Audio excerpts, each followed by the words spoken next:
ഇമാം റാസിയുടെ തഫ്സീർ റാസി 105 വാള്യം 105 പേജ്. ഇമാം റാസി പറയുന്നു, വഹഖീഖത്തു ദുആ, എന്താണ് പ്രാർത്ഥന? ദുആ എന്ന് പറഞ്ഞാൽ ഇസ്തിദ്ആഉൽ അബ്ദി റബ്ബഹു ജല്ല ജലാലുഹു അൽ ഇനായ വസ്തിംദാദുഹു ഇയാഹു അൽ മഊന. പ്രാർത്ഥന എന്ന് പറഞ്ഞാൽ ഒരു അടിമ അവൻ റബ്ബാണെന്ന് വിശ്വസിക്കുന്ന ഒരാളോട് തേടുക. എന്തിന്? അൽ ഇനായത, സംരക്ഷണത്തിന്. വസ്തിംദാദുഹു ഇയാഹു അൽ മഊനത, അവനോട് സഹായത്തിന് അപേക്ഷിക്കുക.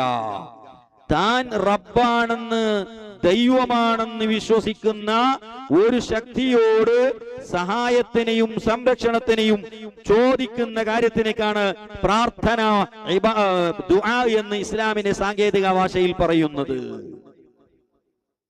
മനസ്സിലായല്ലോ? പ്രാർത്ഥന എന്നറിയുന്നതിനാ.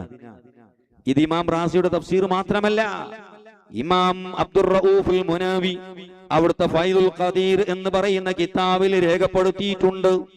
ഇമാം ഖത്താബി റഹ്മത്തുള്ളാഹി അലൈഹി അവിടുത്തെ ശഅ്നുദ് ദുആ എന്ന് പറയുന്ന കിതാബിൽ രേഖപ്പെടുത്തിയിട്ടുണ്ട്.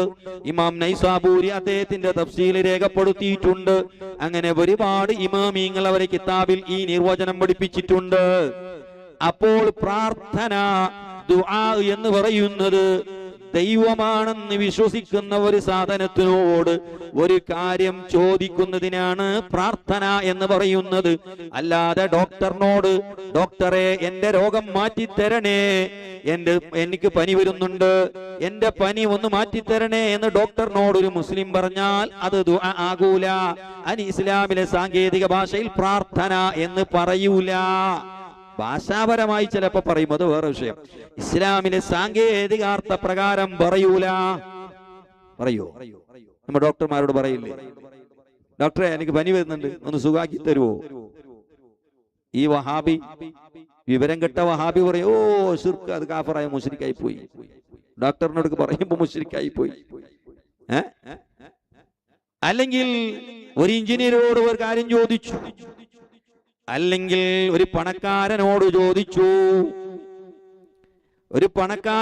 ചോദിച്ചു, നിങ്ങൾ നോക്ക്, ഒരാള് അള്ളാനോട് എന്റെ രോഗം മാറ്റിത്തരണേ എന്ന് ദുആർന്നാൽ അല്ലെങ്കിൽ എന്ന് പറഞ്ഞാൽ അത് അള്ളാനോട് പ്രാർത്ഥനയാണ്, അള്ളാഹ്ക്കുള്ള ഇബാദത്താണ്, അല്ലേ? അതേസമയം ഒരു ഡോക്ടറിനോട് പോയി അതേ വാക്യം പറഞ്ഞു, ഡോക്ടറെ എന്റെ രോഗം മാറ്റിത്തരണേ, അപ്പോഴേക്കും മുശ്രിക്കാവോ? ഇല്ല, അവൻ മുശ്രിക്കാവില്ല. കാരണം അവന്റെ മനസ്സിന്റെ നിയ്യത്ത് എന്താ? അവന്റെ മനസ്സിൽ എന്താ ഉള്ളത്? ഈ ഡോക്ടർ ദൈവമാണ് എന്നല്ല, ഇലാഹാണ് എന്നല്ല. അള്ളാഹിനോട് പറയുമ്പോ അല്ല ഇലാഹാണെന്ന് വിശ്വാസത്തോടെയാ പറയുന്നത്. അതാണ് സാങ്കേതികമായ അർത്ഥത്തിലുള്ള പ്രാർത്ഥനയാകുന്നതും ആകാതിരിക്കുന്നതിന് വ്യത്യാസം. അതാ, ദൈവമാണെന്ന് വിശ്വസിക്കുന്ന ഒരു സാധനത്തോട് ചോദിക്കുമ്പോൾ അത് പ്രാർത്ഥന, ദുആയാകും. അതല്ലാത്ത വിശ്വാസത്തോടുകൂടെ ഡോക്ടറിനോട് പറഞ്ഞാലും അല്ലെങ്കിൽ ഉമ്മയോട് പറഞ്ഞാലും പാപ്പയോട് പറഞ്ഞാലും പണക്കാരനോട് പറഞ്ഞാലും ഔലിയാക്കളോട് പറഞ്ഞാലും ആരോട് പറഞ്ഞാലും അത് പ്രാർത്ഥന ആവുകയില്ല.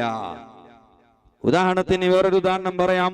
ഒരു സാധുവായ മനുഷ്യൻ മകളെ കല്യാണത്തിന്റെ സമയത്ത് വലിയ വിഷമത്തിലാണ്.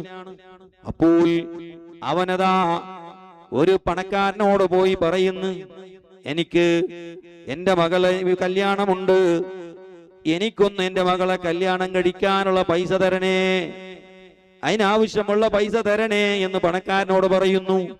അതേ മനുഷ്യൻ പാതിരാ സമയത്ത് രണ്ട് കൈകൾ ഉയർത്തി അള്ളാഹിനോട് പറയുന്നു, അല്ലാ എന്റെ മകളെ കെട്ടിച്ചു കൊടുക്കാനുള്ള പൈസ, സാമ്പത്തികമായ ശേഷി അല്ലാ നീ എനിക്ക് തരണേ. ഇതിൽ ആദ്യത്തേത് പ്രാർത്ഥന ആവൂല, ദുആയാവൂല, രണ്ടാമത്തെ ദുആയാകും. എന്തുകൊണ്ട്? ഒന്നാമത്തത് ദൈവമാണെന്ന് വിശ്വാസത്തോടുകൂടെ അല്ല പറഞ്ഞത്, രണ്ടാമത് അള്ളാഹു എന്റെ ദൈവമാണ്, ഇലാഹാണെന്ന് വിശ്വാസത്തോടുകൂടെയാ പറയുന്നത്. അതുകൊണ്ട് ഇത് ദുആയാകുന്നു, മറ്റേത് ദുആയാകുന്നില്ല. അത് വെറും ഇസ്തിആനത്തെന്നോ ഇസ്തിഗാസ എന്നോ അതിന് പറയാം.